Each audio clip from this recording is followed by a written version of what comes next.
The question is asking, is it permissible for a person to say that this is my favorite surah? The mas'ala here is a mas'ala in aqidah.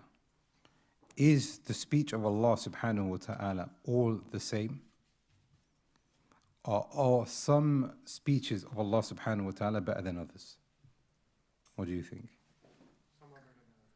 What's your dalil? Excellent. Ibn al-Qayyim rahimahullah says, Tabbat yada, who is one of the most foul people, who was the person who was the most disgraced at the time of the Messenger of Allah, the person who hated the Messenger of Allah, right next to Qul Huwallahu Ahad,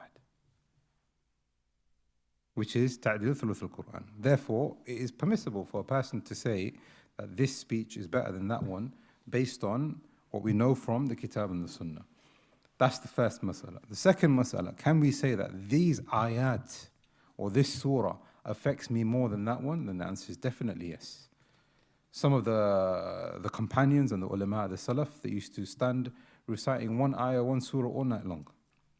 To the point that one of the salaf, Umar bin Abdul Aziz, it was well known that his wife used to complain that he used to keep falling unconscious.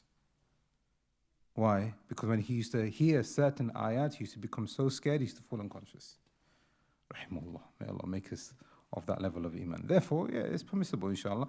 On the condition that you don't say, okay, I don't like this one or I don't like that one, and there's no disrespect involved, then as we can see from the mas'ala in aqidah, barakallahu feekum. Subhanakallahumma wa bihamdika, ashhadu an la ilaha illa anta, astaghfiruka wa atubu ilayk.